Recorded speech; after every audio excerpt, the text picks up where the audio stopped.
الرحيم والصلاة والسلام على سيد المرسلين سيدنا ومولانا محمد وعلى آله وأصحابه أجمعين. أما بعد، انبیاء علیہم الصلوات والتسلیم کو پہلے دن سے جو علم دیا گیا ہے وہ اللہ کی توحید کا علم ہے. اللہ ایک ہے، اس کا کوئی دنیا میں شریک نہیں ہے. یہ بنیاد ہے. اس کے ساتھ جو نبی اس دعوت کو لے کر دنیا میں آتا ہے، اللہ کی توحید کی دعوت کو سچا ماننے کے لیے یہ ضروری ہے کہ اس نبی کو بھی سچا مانا جائے. اگر اس کو سچا نہیں مانے گا تو اللہ کی ذات کے لیے جو کچھ وہ بتا رہا ہے اس کی کوئی گارنٹی نہیں لی جا سکتی. اس لیے بنیاد اگرچہ توحید ہے اللہ کی، لیکن اس کے ساتھ ساتھ جو اللہ کے بندوں کو، اپنی امت کو توحید کا پیغام دے رہا ہے، اس پیغام دینے والے کی نبوت و رسالت کا ماننا یہ بھی ضروری ہے. لیکن یہ عجیب و غریب چیز ہے کہ اس اصول کے اللہ ایک ہے، اس کا کوئی شریک نہیں ہے، اور نبی بالکل سچا ہے. یہ لوگوں کے حلق سے نیچے بات نہیں نکلتی. ہر زمانے کے اندر ایسے افراد پیدا ہوتے رہے جو انبیاء خدا کی توحید کا پیغام لے کر آئے، ان کو جھوٹا بتاتے رہے یا ان کو قتل کرتے رہے. قرآن کہتا ہے فریقاً کذبوا وفریقاً یقتلون. ایک جماعت کی تکذیب کی اور ایک جماعت کو اتنا تکذیب کی کہ تکذیب کرتے کرتے ان کو قتل کر دیا. حضرت نوح علیہ نبینا علیہ الصلاۃ والتسلیم نے 950 سال تک دنیا کے اندر خدا کی توحید کی تبلیغ کی، نہیں مانے، بت پرستی ہی کرتے رہے. قرآن کہتا ہے کہ ان کے 5 بت تھے. برملا انہوں نے کہا ولا تذرن ودا ولا سواعا ولا یغوث ویعوق ونسرا. یہ 5 بت ہیں، ان کو ہرگز چھوڑنا مت، ان کی ہی عبادت کرتے رہنا. اسی طرح حضرت ابراہیم علی نبینا علیہ الصلاۃ والتسلیم، اس کے بعد بے شمار انبیاء آتے رہے، وہ تبلیغ کرتے رہے اور ایک طبقہ ان کو جھٹلاتا رہا، یہاں تک کہ ہمارے آقا حضرت محمد صلی اللہ علیہ وسلم تشریف لائے. صرف بات یہی تھی الذین اخرجوا من دیارہم بغیر حق الا ان یقولوا ربنا اللہ. کوئی گناہ نہیں تھا. ان کو مکہ معظمہ سے لوگوں نے نکال دیا، ہجرت کر کے مدینہ منورہ پہنچ گئے. قرآن کہتا ہے کوئی قصور نہیں تھا، ایک ہی قصور تھا کہ وہ یہ کہتے تھے کہ ہمارا پالنہار صرف اللہ ہے، اس کا کوئی شریک نہیں ہے. پہلے بھی ہوتا رہا. والسماء ذات البروج سورت کے اندر اللہ کہتا ہے کہ جن لوگوں نے اس وقت خدا جانے ہزار سال پہلے نبی کا مقابلہ کیا، تکلیف پہنچائی، قرآن کہتا ہے وَمَا نَقَمُوا مِنْهُمْ إِلَّا أَنْ يُؤْمِنُوا بِاللَّهِ الْعَزِيزِ الْحَمِيدِ. جن کو تکلیف پہنچاتے تھے، مارتے تھے، زندہ جلا رہے تھے، ان کا قصور کچھ بھی نہیں تھا، صرف یہ کہ وہ ایک اللہ جو سب سے بڑا طاقتور ہے، جو ہر طرح کے حمد کا مستحق ہے، اس کی مخالفت کرتے تھے، اس کو نہیں مانتے تھے۔ یہ صورتحال جو میں نے بیان کی ہے، جو قرآن و حدیث سے ثابت ہے۔ آج بھی دنیا کے اندر جو لوگ مخالفت کرتے ہیں اور جن کی آنکھ میں کانٹا ہے اسلام، وہ اپنے اسی عقیدے کی بنیاد کے اوپر ہے کہ اللہ ایک ہے، اس کا کوئی شریک نہیں ہے، اور جو ذات گرامی اس عقیدے کو دے رہی ہے، ہم تک پہنچا رہی ہے، وہ حضرت محمد صلی اللہ علیہ وسلم اللہ کے سچے رسول ہیں۔ یہی وہ بنیاد ہے جس کو قرآن کہتا ہے کہ اسی لیے ان کو مکہ معظمہ سے نکال دیا گیا۔ اللہ نے نبی کو اس کی حفاظت کی کہ وعدے کیے تھے، وہ زندگی گزر گئی، اس کے بعد خلفائے راشدین آئے۔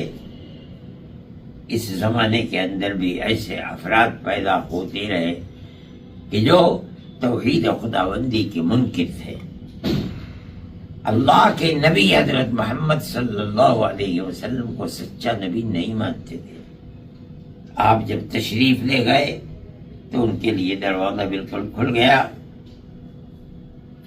ایک طبقہ تھا جو ایمان کو چھوڑ کر اپنے باپ دادا کا جو دین تھا اسی کی طرف پلٹ گیا۔ ایک طبقہ تھا جو مسیلمہ کذاب کو اپنا نبی ماننے لگا۔ ایک وہ طبقہ بھی تھا کہ جو اللہ کو ایک سمجھتا تھا، حضرت محمد صلی اللہ علیہ وسلم کو سچا رسول مانتا تھا، لیکن حضرت محمد صلی اللہ علیہ وسلم دین کی جن بنیادوں کو لے کر آئے تھے ان میں سے کسی ایک بنیاد کا تقدیر کا منکر ہو گیا تھا۔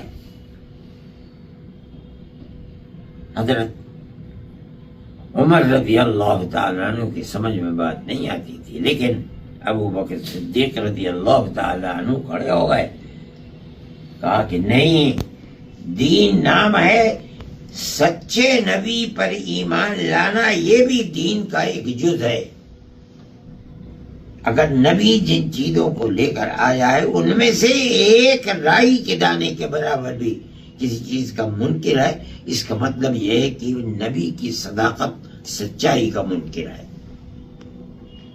اس کو قبول نہیں کیا جا سکتا۔ چنانچہ ان کی تلوار میان سے باہر نکلی اور دین کو 2 سال میں وہ اس طرح چھوڑ کر دنیا سے گئے جیسے نبی کریم علیہ السلام دنیا کو چھوڑتے ہوئے دین کو جس حالت میں چھوڑ کر گئے تھے، دین اسی حال میں رہا۔ اس کے بعد خلفائے راشدین کے زمانہ کم و بیش 30 سال رہا۔ پھر اس کے بعد حضرت امیر معاویہ رضی اللہ تعالیٰ عنہ کا زمانہ آیا، سن 60 میں وہ اس دنیا سے چلے گئے۔ پھر اس کے بعد ان کی اولاد اور دوسرے لوگ رہے۔ اس کے بعد پھر خلفائے بنو عباس۔ اسلام اپنے اس عقیدے پر جس کو نبی کریم علیہ السلام چھوڑ کر گئے تھے، پھر ابو بکر صدیق رضی اللہ تعالی عنہ نے جس کو چھوڑ کر دنیا سے رحلت اور کوچ کی تھی، پھر اس کے بعد خلفائے راشدین نے جس پر دین اسی کیفیت کے اوپر باقی رہا۔ لیکن دنیا کے اندر یہ چیز چلتی رہتی ہے کہ وہ لوگ جو بعد میں آنے والے ہیں، کسی آدمی کو دنیا کے معاملات کے اندر بھی اپنی انفرادیت کو دنیا کے اندر رکھنا، اس سے دلچسپی ہوتی ہے۔ وہ در حقیقت دین کو جانتا نہیں، پہچانتا نہیں، وہ جزیات دین کے جن کے بغیر اس کا ایمان محفوظ نہیں رہے گا، وہ اس کو بھی نہیں جانتے۔ یہ لوگ وہ ہیں کہ جو ارتداد کی شکل میں پڑ جاتے ہیں۔ اس کی مختلف صورتیں ہوتی ہیں۔ کوئی وہ آدمی ہوتا ہے جو مسلمان ہے، اپنے آپ کو مسلمان سمجھتا ہے، لیکن وہ اصول جن کو لے کر نبی کریم علیہ السلام کو بھیجا گیا ہے ان اصول میں سے کسی ایک اصل کو بھی اگر نہیں مانتا تو وہ بھی مرتد ہو جاتا ہے۔ یہ اصول ہے۔ جن لوگوں نے تقدیر کا انکار کیا تھا، جبریل امین سے پوچھا تھا، انہوں نے پوچھا اللہ کے نبی سے مل ایمان، ایمان کس چیز کا نام ہے؟ آپ نے کہا ان تؤمن باللہ وملائکتہ وکتبہ ورسلہ والیوم الآخر والقدر خیرہ وشرہ۔ یہ چھٹا ایک جز چھوڑ دیا، فرمایا ممکن نہیں ہے۔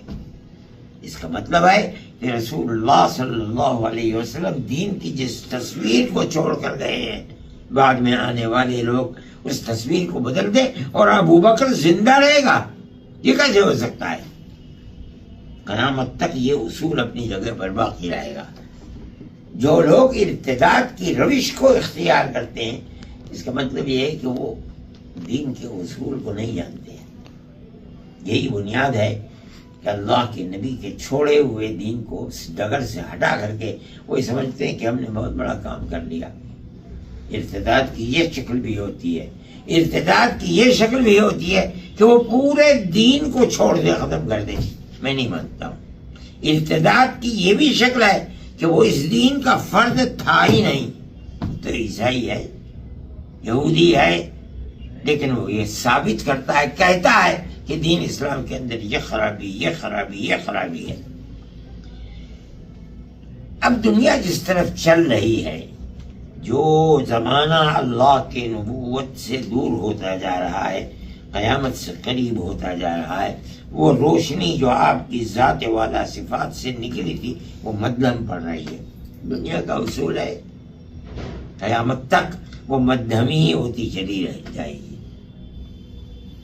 یہ صورتحال ایسی ہے کہ وہ لوگ جو اہل علم ہیں ان کے اوپر یہ فرض پڑتا ہے کہ وہ ان لوگوں کی باتوں کو سنیں کہ ارتداد کا فتنہ ان کے اندر کہاں سے جنم لے رہا ہے، ان شکوک و شبہات کو دور کیا جائے اور دین کی اس تصویر کو پیش کیا جائے دلائل کے ساتھ جو اللہ نے اپنے نبی کو دی اور نبی نے امت کو دی ہے۔ یہ اہل علم ہیں جنہوں نے قرآن و حدیث کو پڑھا ہے۔ ہم نے ایک زمانے تک اس چیز کو سوچا کہ ہمیں اس سلسلے کے اندر موبائل کا سہارا لینا چاہیے، اس لیے کہ جن لوگوں نے ان حفوات کو بکنے کے لیے راستہ اختیار کیا ہے وہ بھی موبائل ہی کا راستہ ہے۔ ہمیں حقائق کو پیش کرنے کے لیے، شکوک و شبہات کے جواب دینے کے لیے واٹس ایپ کا انداز اختیار کرنا چاہیے۔ میں نے جمعیت علماء کے جنرل سیکریٹری مولانا معصوم ثاقب صاحب جو دارالعلوم کے فاضل ہیں، سمجھدار ہیں، میں نے ان سے بات چیت کی اور ایسے لوگوں کو ہم نے جمع کیا۔ وہ لوگ جمع ہو گئے الحمدللہ، اور ہم نے اس پر کام کو شروع کیا۔ یہ اللہ کا بڑا احسان ہے کہ اس کا نام ہم نے رکھا ہیلپ ایکس مسلم، اور اس کے بعد ہم نے اس کو چلا دیا۔ یہ بڑا احسان ہے اللہ کا، جن لوگوں نے اس کو قبول کیا۔ جو لوگ ارتداد کا شکار تھے وہ لوگ بھی، ایسے بھی لوگ ہیں جو تائب ہو کر کے آ گئے اور انہوں نے اپنی سائٹ کو ختم کر دیا، اور یہ سلسلہ برابر چل رہا ہے۔ فضلائے دارالعلوم دیوبند اس سلسلے کے اندر کام کر رہے ہیں، جمعیت علماء ہند اس کام کو کرا رہی ہے۔ ہمیں خدا کی ذات سے توقع ہے کہ مستقبل کے اندر یہ چیز اور زیادہ قوت کے ساتھ آئے گی، اور انشاءاللہ اسلام کی بنیادوں کو مضبوط کرنے کے لیے ہم جس لائق بھی ہیں ان خدمات کو پیش کریں گے۔ ہمیں خدا کی ذات سے توقع ہے کہ وہ ہماری نصرت فرمائے گا، اور اس طرح خیر کا یہ پہلو زندہ رہے گا، طاقتور رہے گا، اور اسلام کا پرچار کرتا رہے گا۔ وآخر دعوانا ان الحمدللہ رب العالمین۔